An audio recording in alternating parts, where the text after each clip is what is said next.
खबर छपेगी, रेडियो पर रिपोर्ट आएगी और पूरी दुनिया के लोग यह जान जाएंगे कि हम अपनी स्वतंत्रता के लिए लड़ रहे हैं और ब्रिटिश सरकार के लिए यह बड़ी शर्म की बात होगी। गांधी जी बड़े ही अक्लमंद हैं, है ना? धनी की आंखें चमकी। अभी धनी और बिंदा चाचा जो बातचीत कर रहे हैं वो क्या बोलते हैं, धनी को बोलते हैं कि अगर वो पैदल चल के जाएंगे तो वो उनकी न्यूज़ छपेगी और रेडियो तक उसकी रिपोर्ट जाएगी और पूरी दुनिया को पता चल जाएगा कि वो क्या कर रहे हैं, आंदोलन, स्वतंत्रता के लिए वो आंदोलन कर रहे हैं और उसके बारे में सबको पता चल जाएगा। तो गांधी जी बड़े ही अक्लमंद हैं, है ना? ऐसे धनी की आंखें चमकती है। बिंदा ने हंसकर कहा, हाँ वह तो है ही। दोपहर को जब आश्रम में थोड़ी शांति छाई, धनी अपने पिताजी को ढूंढने निकला। वह एक पेड़ के नीचे बैठकर चरखा काट रहे थे।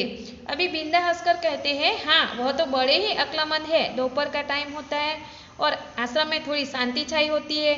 धनी अपने पिताजी को ढूंढने के लिए निकलता है जो इसके पिता चरखा काट रहे थे। पिताजी, क्या आप और अम्मा दांडी यात्रा पर जा रहे हैं? धनी ने सीधे काम की बात पूछी। मैं जा रहा हूँ, तुम और अम्मा यहीं रहोगे। मैं भी आपके साथ चल रहा हूँ। बेकार ही बात पर मत करो धनी, तुम इतना लंबा नहीं चल पाओगे। आश्रम के नौजवान ही जा रहे हैं। धनी ने हट पकड़ ली। मैं 9 साल का हूँ और आपसे तेज दौड़ सकता हूँ। अभी धनी उसके पिताजी को मिलता है। उसके पिताजी क्या करते हैं, वो चरखा चला रहे थे। पिताजी के पास वो जाता है और बोलता है कि मैं भी दांडी यात्रा में आपके साथ जाऊंगा। लेकिन उसके पिताजी उसको ना बोलते हैं कि तू छोटा लड़का है, इसके लिए तू नहीं आ सकता है, क्योंकि जो आश्रम से जा रहे हैं वो सारे नौजवान हैं, युवान लोग हैं। धनी हट पकड़ लेता है, मैं 9 साल का हूँ, फिर भी सबसे आगे दौड़ सकता हूँ।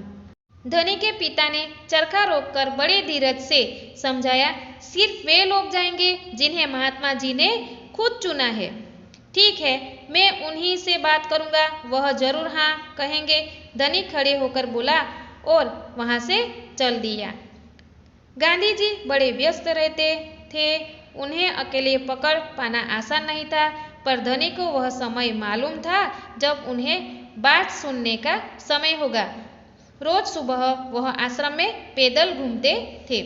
अभी उसके पिताजी उसको ना बोलते हैं कि तू नहीं आ सकता है, तू छोटा लड़का है, तो उसके लिए वो धनी क्या करता है कि मैं भी उनके साथ जाऊंगा। लेकिन उसके पिताजी ने कहा कि जो गांधी जी चुनेंगे उसको ही लेके वो जाएंगे, तू छोटा बच्चा है ना, इसके लिए तू नहीं आ सकता है।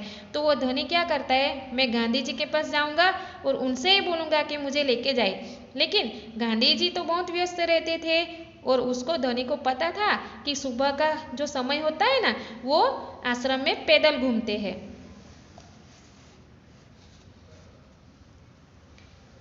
अगले दिन जैसे ही सूरज निकला, धनी बिस्तर छोड़कर गांधी जी को ढूंढने निकला। वे गौशाला में गायों को देख रहे थे। फिर वह सब्जी के बगीचे में मटर और बंद गोभी देखते हुए बिंदा से बात करने लगे। धनी और बिन्नी लगातार उनके पीछे पीछे चल रहे थे। अभी अगले दिन क्या होता है, सूरज निकला, सुबह का समय था। सवेरे में धनी बिस्तर में से उठता है और गांधी जी को ढूंढने के लिए वो निकल जाता है। वे गौशाला में गायों को देख रहे थे गांधी जी, वहाँ पे वो जाता है। फिर वह सब्जी के बगीचे में मटर बंद गोभी देखते हुए बिंदा से बात कर रहे थे। उसने वो देखा और उसके पीछे पीछे वो धनी चला। अंत में गांधी जी अपने झोपड़ी की ओर चले। बरामदे में चरखे के पास बैठकर उन्होंने धनी को पुकारा, यहाँ आओ बेटा। धनी दौड़कर उनके पास पहुंचा। बिन्नी भी साथ में कूदती हुई आई। तुम्हारा क्या नाम है बेटा? धनी, बापू। और यह तुम्हारी बकरी है? अभी क्या होता है, वो गांधी जी सुबह सुबह में गांधी जी के पीछे पीछे वो धनी जा रहा था। अभी अंत में गांधी जी अपनी झोपड़ी की ओर चले जाते हैं ना, तो वहाँ पे वो धनी उसके पीछे पीछे जाता है। अभी वो गांधी जी ने वो देख लिया और उसको नज़दीक बुलाया और पूछा कि तेरा नाम क्या है? तो उसने बताया कि मेरा नाम धनी है बापू। और ये क्या, ये तुम्हारी बकरी है? ऐसा गांधी जी पूछते हैं। जी हाँ, यह मेरी दोस्त बिन्नी है जिसका दूध आप रोज सुबह पीते हैं। धनी गर्व से मुस्कुराया। वे उसकी देखभाल करता हूँ। बहुत अच्छा, गांधी जी ने हाथ हिलाकर कहा। अब यह बताओ कि धनी की तुम और बिन्नी सुबह से मेरे पीछे क्यों घूम रहे हो? अभी गांधी जी उनसे सवाल करते हैं, किससे? बिन्नी और धनी से, कि ये बिन्नी तुम्हारी बकरी है ना, तो जिसका दूध आप रोज सुबह में पीते हो ना, वही वो मेरी बिन्नी है। बहुत अच्छा, तो गांधी जी सिर हिलाते हैं और बताते हैं कि अभी ये बताओ कि तुम सुबह सुबह मेरे पीछे क्यों लगे हो? मैं आपसे कुछ पूछना चाहता था। धनी थोड़ा घबराया। क्या मैं आपके साथ दांडी चल सकता हूँ? हिम्मत करके उसने कह डाला। गांधी जी भी मुस्कुराए।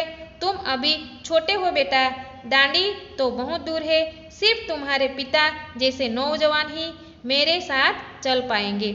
अभी गांधी जी से वो सवाल करता है धनी कि मैं भी आपके साथ दांडी चल सकता हूँ क्या? हिम्मत करके उसने सवाल किया। लेकिन गांधी जी मुस्कुराए और बोले कि दांडी तो बहुत दूर है, लेकिन मैं तुम्हें नहीं ले जा सकता, तुम तो छोटे बच्चे हो। पर आप तो नौजवान नहीं है, धनी बोला। आप नहीं थक जाएंगे? मैं बहुत अच्छे से चलता हूँ, गांधी जी ने कहा। मैं भी बहुत अच्छे से चलता हूँ, धनी भी अड़ गया। अभी दोनों की बातचीत चालू है, गांधी जी और धनी की। तो वो बोलते हैं कि नौजवान ही मेरे साथ आ सकता है। लेकिन गांधी जी से वो धनी सामने सवाल करता है कि आप थक नहीं जाओगे? आप थोड़ी नौजवान हो। तो वो गांधी जी बोलते हैं कि मैं अच्छे से चल सकता हूँ। तो वो धनी भी अपनी बातें में अड़ जाता है। हाँ, ठीक बात है, कुछ सोचकर गांधी जी बोले, मगर एक समस्या है। अगर तुम मेरे साथ जाओगे तो बिन्नी को कौन देखेगा? इतना चलने के बाद मैं तो कमजोर हो जाऊंगा। इसलिए जब मैं वापस आऊंगा तो मुझे खूब सारा दूध पीना पड़ेगा, जिससे कि मेरी ताकत लौट आए। अभी गांधी जी थोड़े सोचते हैं और सोचकर बोलते हैं कि लेकिन मेरी एक समस्या है। अगर तू मेरे साथ जाएगा तो बिन्नी को कौन देखेगा? इतना चलने के बाद मैं तो कमज़ोर हो जाऊंगा। अब जब मैं वापस आऊंगा तो मुझे दूध भी पीना पड़ेगा, और दूध पीने के लिए मुझे ये बिन्नी की ज़रूरत पड़ेगी, और बिन्नी की देखभाल तो तुझे करनी पड़ेगी। ऐसा गांधी जी उसको बोलते हैं। यह तो बात ठीक है, बिन्नी तभी खाती है जब मैं उसे खिलाता हूँ। धनी ने प्यार से बिन्नी का सिर सहलाया। और सिर्फ मैं जानता हूँ कि इसे क्या पसंद है। बिल्कुल सही। तो क्या तुम आश्रम में रहकर मेरे लिए बिन्नी की देखभाल करोगे? गांधी जी प्यार से बोले। जी हाँ, करूँगा, धनी बोला। बिन्नी और मैं आपका इंतजार करेंगे। अभी वो धनी बोलता है, हाँ यह तो बात ठीक है, बिन्नी तभी खाती है जब मैं उसको खिलाता हूँ। धनी ने प्यार से बिन्नी का सिर सहलाता है। फिर वो बोलता है कि उसको क्या पसंद है बिन्नी को सिर्फ मैं ही जानता हूँ। तो क्या तुम आश्रम में रहकर मेरे लिए देखभाल करोगे? तो गांधी जी से वो सहमत हो जाता है कि मैं बिन्नी का ध्यान रखूंगा और यहाँ पे ही रुकूंगा। फिर वो धनी बोलता है, मैं और बिन्नी आपका इंतजार करेंगे।